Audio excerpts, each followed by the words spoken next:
All right, you guys, welcome back to the channel. Today we are out here in Bend, out in the desert. We're doing a review video. It's a gorgeous day. It's a little windy, but it's a gorgeous day, so let's get into it. So this tire is one that I've been eyeballing for a long time. It took me quite a while to get my hands on it with availability.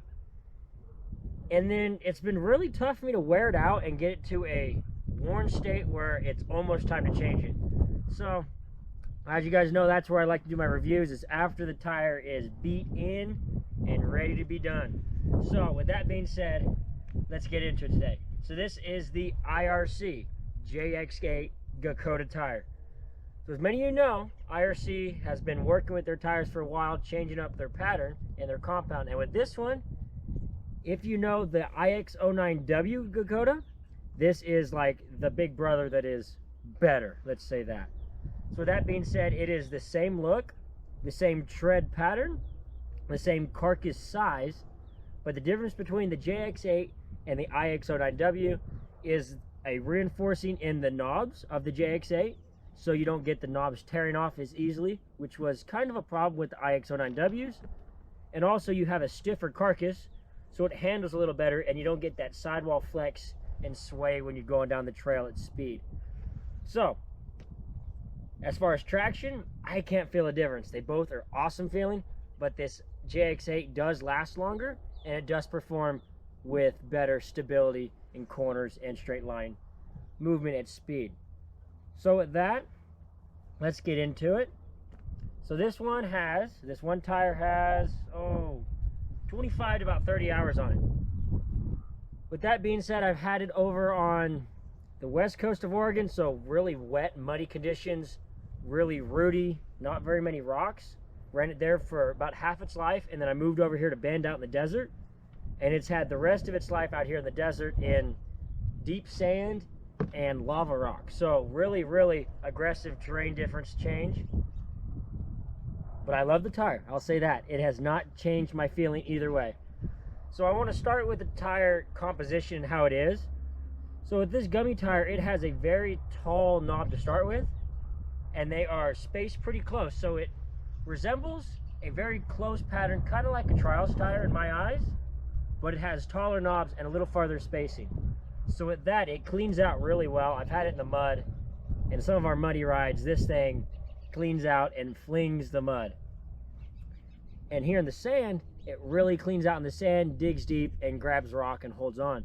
So I like the spacing, I like the tread pattern, and the knobs have lasted forever. And I mean forever. They just do not come off. They do not rip, they do not chunk. As you can see, I'm starting to lose knobs. The side knobs, I will say the side knobs were the first to start tearing off, which makes sense for me. But man, these knobs just stuck on there, and they just, the rubber compound is incredible. Like here, let's get a close look at this one. This knob here is ripped, as you can see, and I know it has been ripped like this for at least 3 engine hours riding this thing, and it won't rip off. I mean, it is the weirdest, strongest rubber compound I've ever been around. So with that being said, that is what you want in a Gummy tire. You have these knobs that flex and they rip, but they stay on. They don't fall off. You still have traction with this ripped knob because you're still driving off the ground with it. So that's a quick little overview of my thoughts with it. It's been an awesome tire, but I want to get more into specifically with it. So I've been running it with a Nitro Mousse Soft. They're soft plushy mousse. I'm about a 4 to 5 psi, so it's relatively soft. And I have not flipped this tire once. So this is the direction it was mounted on, and I've ran it the same direction the whole time because I wanted to put it through its paces.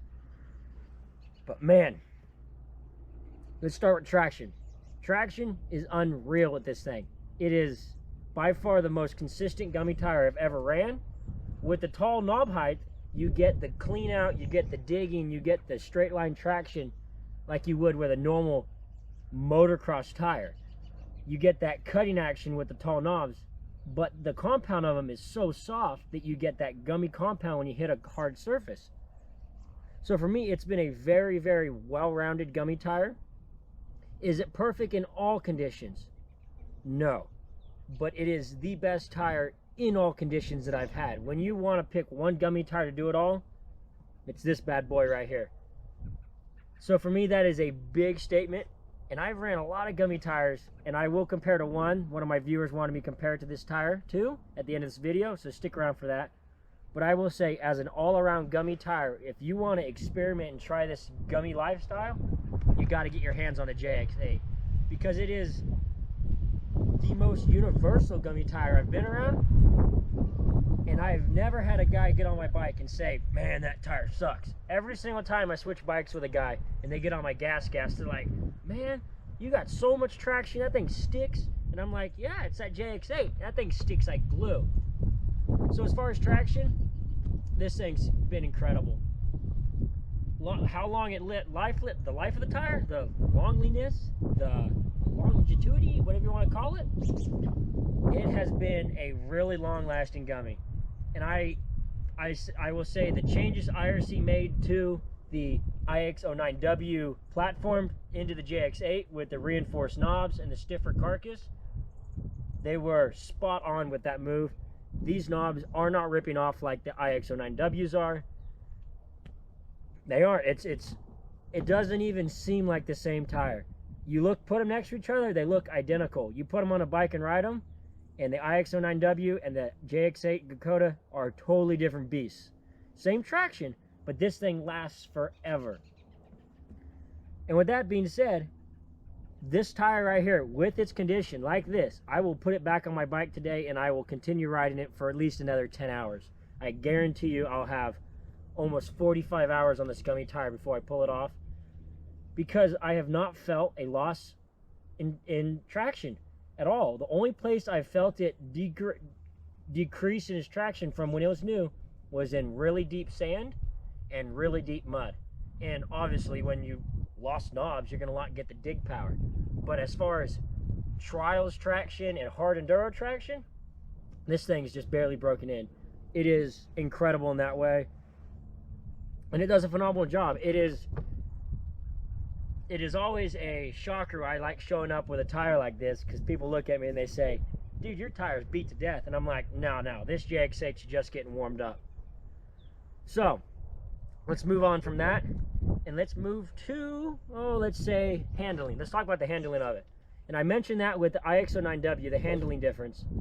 This is a better handling tire than the IX09W. If you've rode an IX09W at speed, you'll notice that you'll get a little bit of a wobble with a soft mousse in it, and you'll get some roll in the corners.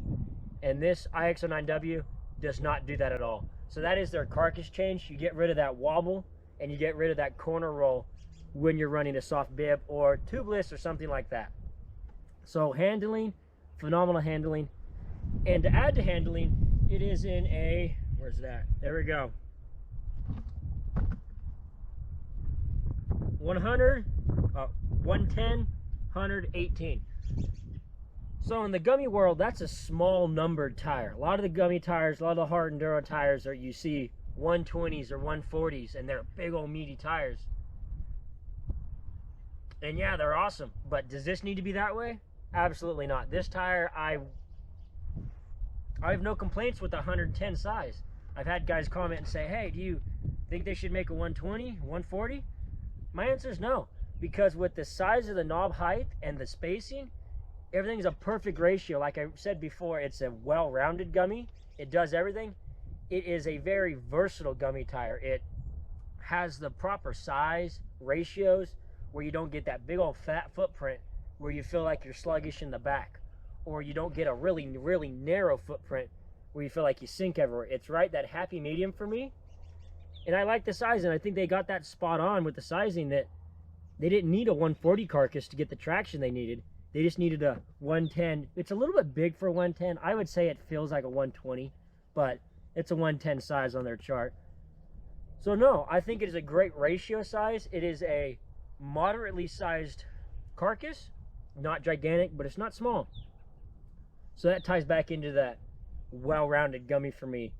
Everything on this tire, and I'll say it over and over in this video, is very well-rounded, from the Carcass stiffness to the Carcass size to the tread height, to the tread compound. It is all very well thought of and incorporated together to make it just so versatile. I mean, I'm telling you guys, this thing is the most versatile gummy tire I've ever got my hands on. And I knew it would be from the beginning, but I did not think it'd be this good. So now that we've talked about handling a little bit, let's talk about, the actual carcass of the tire. So we'll add on a little bit of the carcass. So I've had issues before with getting carcass punctures and stuff, and I did this on a IX09W where I cut the carcass of the sides open with the rim, where I had two identical from doing splatters and stuff where the rim had cut the tire. And I was surprised, and that goes with that super soft carcass. And this tire, no issues. Like I said, this thing is bulletproof on this sidewall. The sidewall is a very strong construction. As you can see, I got a couple gashes. Here's one here. That's from being out here in the desert. Here's a bigger one over here. Right here. But like I said, it doesn't matter. One, I run bibs. So that's a big thing. Run a bib in your gummy tires, because if you get a sidewall gash, you'll lose air and it won't be repairable. Run a bib. You will love yourself if you run a bib. But add to that, these tires, their sidewalls they take so much abuse. I mean, this one's got cracking. This one's got chunks missing out of it. Cracking. There's another hole in a chunk. More cracking. I mean, this thing, that's a big old gash. Like I said, this tire has been railed on from anywhere from really hot temperatures to last couple rides have been snow, where I've been in almost 2 foot of snow. And again, it has performed incredibly well. And I will go back and saying that it was really thought of when they designed this tire and they redesigned the IX09W to this JX8. So as far as carcass, very strong carcass, good handling carcass to add to that. But I would recommend running a bib, and I recommend that to everybody in all gummy tires, even hybrid gummies. Run a bib, because these tires are softer. They're made to flex. They're made to get this flexing motion when you hit rocks and stuff. And if you run tubeless, I ran tubeless for years, and it's just not the same, because you're always worried about puncturing. And with this, I'm not worried about anything. I just beat into stuff, and you get the traction you want, you get the control you want, and you get the protection and safety you want with your tires. So I think that's pretty much it. I'm going to compare it to a tire one of my viewers pointed out, and then I'm going to give a quick overview of what I think of the tire at the very end of this video. So next up, we're going to compare it. So I had a viewer reach out and say, hey, I want you to compare this tire to the Kenda Ibex. So if you guys don't know, the Kenda Ibex is one of Kenda's gummy tires. They have the Ibex, and then they have the Gnarly, which are both their softest gummy tires. And I ran the Ibex a couple years ago, about 1.5 years ago now. And the biggest thing I would say the difference is I would say they're comparable in carcass size. The Ibex, the 120 version, might be a little larger carcass, but the biggest difference for me between the Ibex and this tire is the Ibex lost its knobs quick. And I lost those off an endurocross track doing endurocross work. Just shear the knobs off and they'd rip off right out the center. Pretty quickly, I think I started losing knobs at 15 hours, I think. And I was not railing that hard on it. So as far as the difference in them, I think traction goes to this tire. Tire life goes to this one as well. But Ibex is a great tire, but this one outlasts, and in my opinion, outperforms the Ibex on a wide scale of ideas. So if you're an Ibex lover, you got to give this tire a try, because it is, in my opinion, a step up from the Ibex. So, quick overview. I'm going to point out the best things with the tire, and then a couple things that I have not liked about it. So, with that being said, traction. Great traction. Super duper universal. You can use this tire in all types of conditions, and it will perform very, very well. And all kinds of temperatures too, because your compounds will change with temperatures. The hotter it is, the softer your tire will feel. The colder it is, the harder your tire will feel. So think of that. But this one has done very well in all the mixes. of temperatures and terrain. It is handled very well, and it has been a very well-rounded Gummy tire. So I have, a little bit of critiquing with it. So my first off would be the side knobs ripped off sooner than anything else. And that could be running the soft PSI, and it could be out here in the desert and the rocks, because these rocks are super gnarly. I'm riding in a lot of rock gardens, so I'm getting a lot of pressure on these side knobs. So, is it a major problem for me? No. But does it happen? It does a little bit. So, with that, then you start losing your side hill performance and a little bit of that. Has it been major to me? No, but it is something that did happen. Next would be, and this is kind of with all Gummy tires for me that I've noticed, there is a positive to the FIM approved Gummy tires with the shorter knob height. And what I will say with that is you don't get the knob flex. So when I say that, I mean with the FIM approved tires, they are a shorter knob height because they are standardized to one size. Whereas like this JX8 is not a FIM approved, so the knob height is higher. It's taller knobs. Great for digging, great for cleaning out in sand and mud, but it is not always as stable on super hard slab rock. So for me, out here in the desert, we have lava rock and we have big lava flows, and sometimes you'll feel the knobs flex and move around. Is it bad? No, it's just different. The FIM approved tires, I just do not feel that flex. You feel a solid connection. So that's a different feel, and that's something you might notice. Is it a problem to me? No, it's not, because this tire does perform so well. It's one of those things that it's just how it performs. So that's just two things I wanted to point out. Are they negatives to me? They really aren't even negatives. They're just information that I've gathered with it. Just a food for thought. So with that being said, that pretty much wraps up this review. I've loved this tire. Would I run it again? Absolutely. Have I found a better tire to date all around? No. As far as all-around Gummy tires, this is the best tire I have ever ran and ever found. That's a big statement. So with that being said, hope you guys like this video. Check out the JX8 Gummy tires. Put them on your bike. Run it. Let me know how you do with it. Let me know what you think. And if you guys have any tires you want me to review, drop it off to me. Email me. Figure me out. You can find how to get a hold of me. Let me know and I'll check them out. Thanks for watching, you guys. Have fun on the trails and stay safe. And I'll see you next time.